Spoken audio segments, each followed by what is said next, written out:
इसी के साथ अब अगले लॉ से हमें क्या एडवांटेज मिलता है वो जानने का टाइम आ गया है। और अगला लॉ कहता है कि उतना ही बोले जितनी जरूरत हो। बहुत पहले फ्रेंच कोर्ट में ये रिवाज था कि स्टेट इश्यूज पर पहले डिस्कस किया जाता था और फिर उन्हें राजा के सामने पेश करते थे। नोबल्स और मिनिस्टर्स के बीच में कई कई दिनों तक बहस चलती रहती थी। फिर उन्हें अपने 2 रिप्रेजेंटेटिव चुनने होते थे। दोनों लुइस 14 के आगे बारी बारी से अपने व्यूज एक्सप्लेन करते थे और अब राजा को डिसाइड करना था कि स्टेट इश्यूज के लिए कौन सा रेजोल्यूशन बेस्ट रहेगा।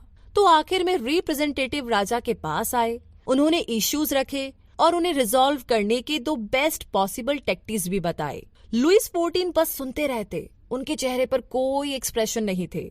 जब वे लोग अपनी बात पूरी कर लेते तो राजा कहता कि मैं देखता हूँ, और बस यही बोलकर के वो कोर्ट से चले जाते। लुइस 14 उस सब्जेक्ट पर कभी फिर बात नहीं करते थे। उनके कोर्टमैन को कुछ दिनों के बाद पता चलता था कि उन्होंने क्या डिसीजन लिया था, क्योंकि तब तक लुइस स्टेट इश्यूज पर काम करवा चुका होता था। तो यहाँ पर उसकी चुप्पी से किसी को भी ये पता नहीं चलता था कि उसके दिमाग में आखिर चल क्या रहा है। उसके अगले स्टेप को प्रेडिक्ट करना बहुत ही मुश्किल होता था। उसकी चुप्पी की वजह से ही उसके दरबारी लोग बातें करते रहते थे और वो सबके दिमाग की बातों को जान लेता था, मगर उसके दिमाग में क्या है ये किसी को पता नहीं चलता था।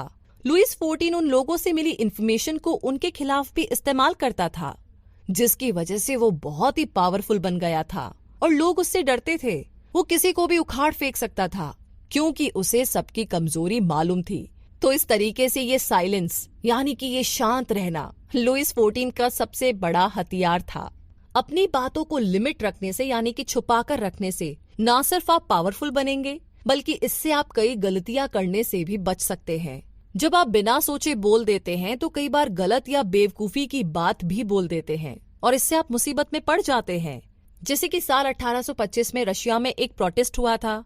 निकोलस I तब नया राजा बना था, मगर लिबरल्स लोग चाहते थे कि रशिया एक मॉडर्न कंट्री बने, यहाँ की इकोनॉमी और गवर्नमेंट बाकी यूरोपियन कंट्री के साथ कदम से कदम मिलाकर चले।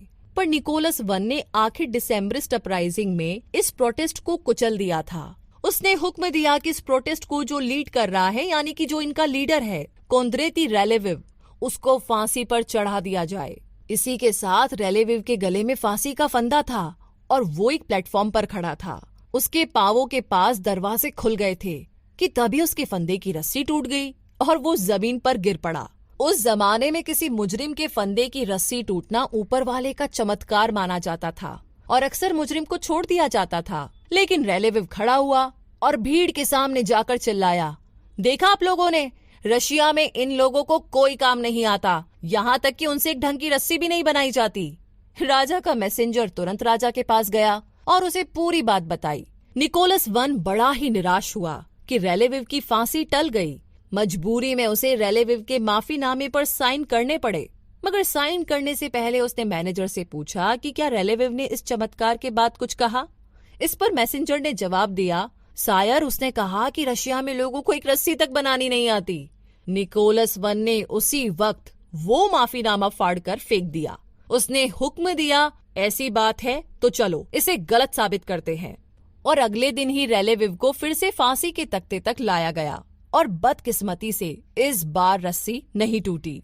तो कहने का मतलब ये है कि एक बार जब आप कुछ बोल देते हैं तो अपने शब्दों को दोबारा वापस नहीं ले सकते। तो जो भी बोले सोच समझ कर बोले। हो सकता है कि आपकी किसी बात का बाकी लोग बुरा मान जाएं या फिर आप खुद ही मुसीबत में फंस जाए। जैसा कि कहावत है, कम बोलने से कम गलतियां होगी। तो इस बात का ध्यान रखें। वैसे ये तो बस कुछ एडवाइजेज है जो आप अपनी डेली लाइफ में अप्लाई कर सकते हैं। ये एडवाइजेज ना सिर्फ उनके लिए यूजफुल है जो पावरफुल बनना चाहते हैं, बल्कि आप दूसरों के साथ अपने रिलेशनशिप को भी इम्प्रूव करने के लिए इन्हें यूज कर सकते हैं।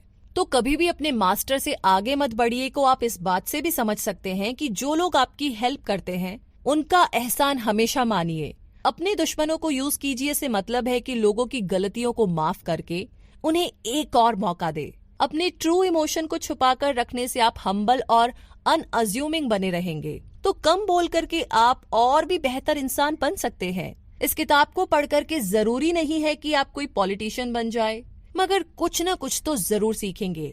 और हाँ, कुछ भी बनने के लिए एक अच्छा इंसान बनना बहुत जरूरी है।